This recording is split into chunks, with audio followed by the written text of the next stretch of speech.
फैसले नहीं किए जाएंगे, मुल्क खुदकुशी करने पे जा रहा है, मैं इसलिए जोर लगा रहा हूं।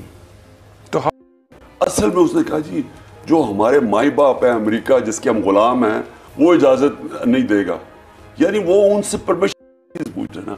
चले मैं मानता हमें गवर्नमेंट उठा दे, किसी और ले आए, कोई अच्छे काबिल लोगों को ले आए, मुल्क के चोरों को ऊपर ला के बैठा दिया।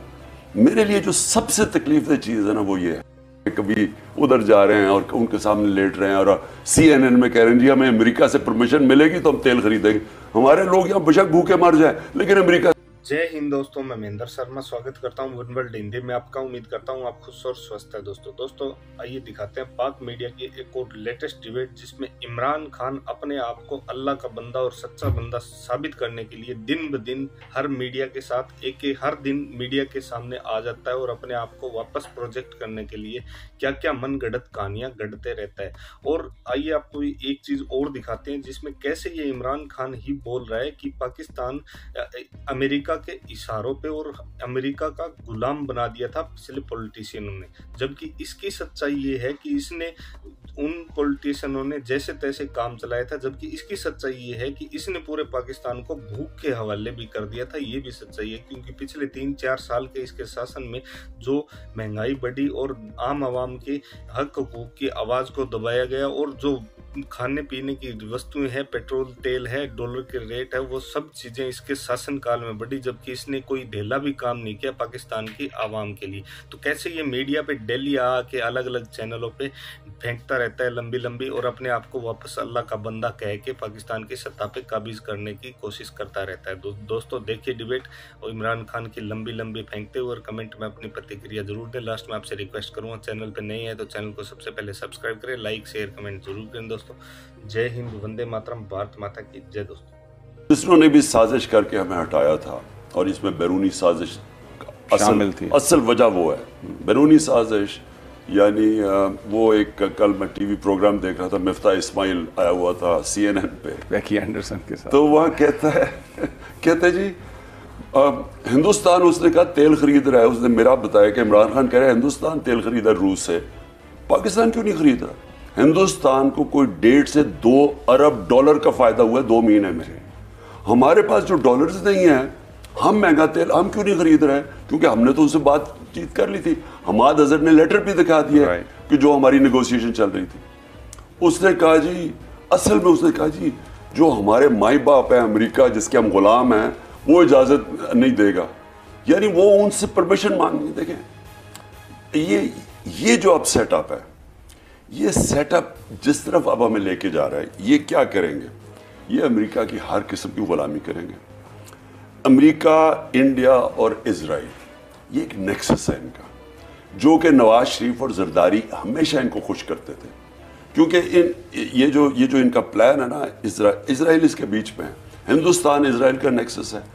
इजराइल और जो इंडियन लॉबी है, जो APEC है, इजराइल लॉबी और इंडियन, वो इकट्ठे काम करती है अमेरिका में, इसलिए वो उनको खुश करता है। बिजनेस इंटरेस्ट भी नवाज शरीफ के वहाँ है। जरदारी ने जाके वो मेमो गेट में क्या कहा था, हुसैन हक्कानी ने जाके कहा कि पाकिस्तान जरदारी को फौज से बचा लो अपने। तो ये जो लोग हैं, ये एक तो सॉवरेंटी यानी बिल्कुल हमें गुलाम बना रहे हैं उधर। उनका प्लान पाकिस्तान की बेहतरी नहीं है, वो कमजोर पाकिस्तान। हिंदुस्तान क्यों खुशियां भरी जब इमरान खान गया हिंदुस्तान में, आप देखते तो उनकी टीवी में सेलिब्रेट किया उन्होंने कि जी बहुत बड़ा कारनामा, जिस तरह कोई शहबाज शरीफ कोई हिंदुस्तानी है जो कि इमरान खान को रिप्लेस कर दिया। क्योंकि इमरान खान सिर्फ यही था ना कि मैं एक आज़ाद फॉरेन पॉलिसी चाहता हूँ, मैं चाहता हूँ पाकिस्तान के इंटरेस्ट सामने हो। उसकी वजह से कई दफ़ा ना करनी पड़ती है, आपको अपने मुल्क के इंटरेस्ट के लिए खड़ा होना पड़ता है। जैसे रूस है, हमारा इंटरेस्ट है हम सस्ता तेल खरीदें, हमारे फॉरेन हमारा जो रुपया है, अगर हम अपने फॉरेन एक्सचेंज नहीं बचाएंगे तो रुपया गिरेगा, महंगाई बढ़ती जाएगी, गुर्बत बढ़ेगी। इसलिए हमने उनसे बात की हुई थी। अब ये जो आया सेटअप, इन्होंने तो पहले उनकी हर बात माननी है। दूसरा, इनका इंटरेस्ट है अपने सारे केसेस खत्म करवाने का। ये जितने भी जो NRO2 लेने का, यानी वो जो FI और NAB के 40 अरब रुपए के नवाज शरीफ के केसेस हैं, बाकी ओमनी के सारे असद जरदारी के, इन्होंने जो NAB में अमेंडमेंट्स लाई हैं, ये सारे अब इनके केस खत्म हो जाएंगे NRO2।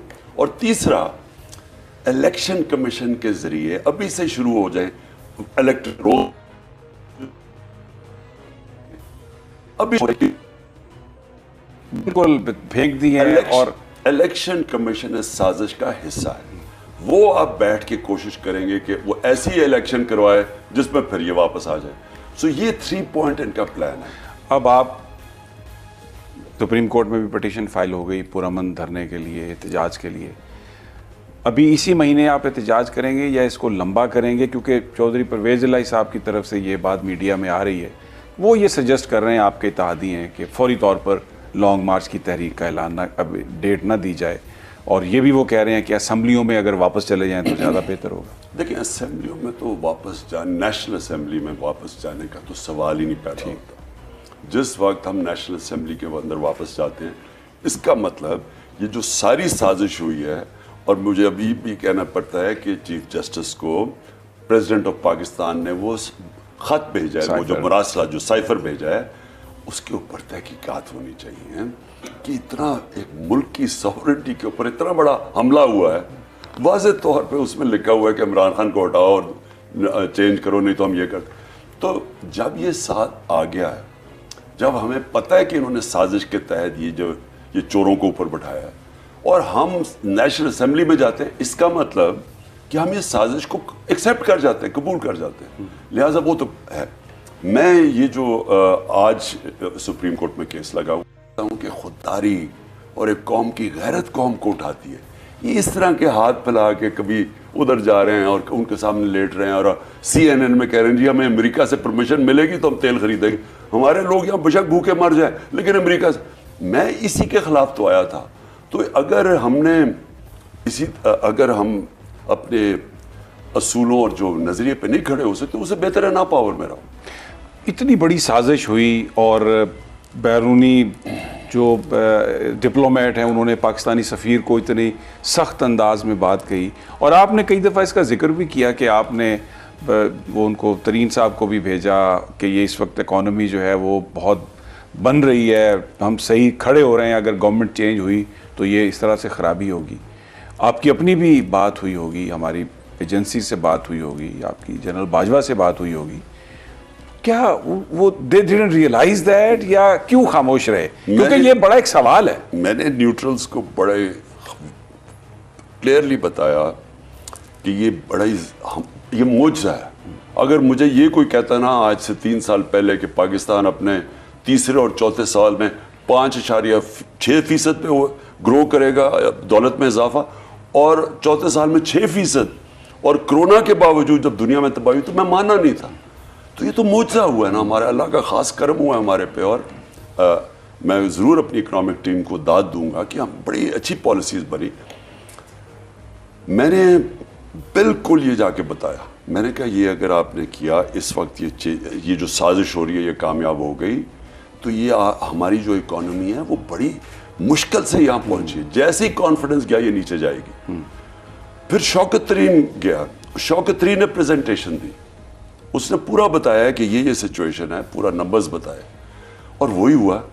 जैसे वो गवर्नमेंट गई, अब हालात देखें कि इकोनॉमी, रुपया किधर जा रहा है, और आगे जो मुझे तो जो खौफ आ रहा है, जो महंगाई का अब समुंदर आ रहा है आगे। अभी तो शुरू हुआ है महंगाई, अभी इन्होंने पेट्रोल और डीजल और बढ़ाना है, तो उसका जो इम्पैक्ट पड़े, अब बिजली बढ़ानी है, उसका इम्पैक्ट सब चीज़ों पे पड़ेगा।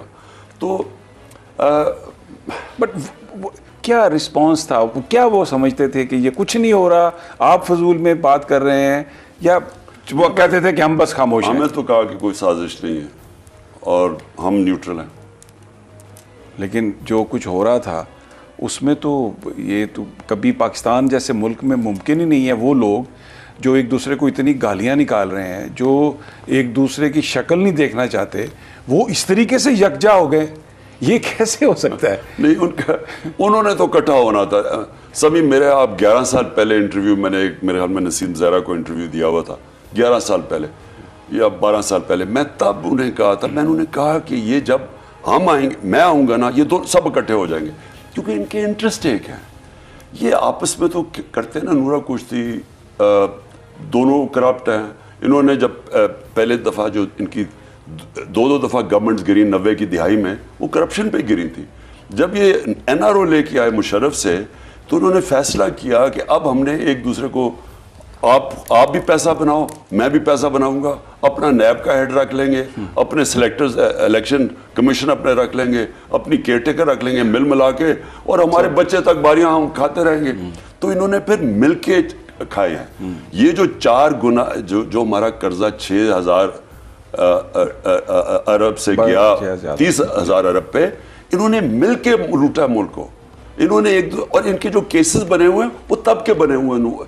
नैब ने फिर भी जो केसेस बनाए, इनके दौर में तो चुप करके बैठ, इनके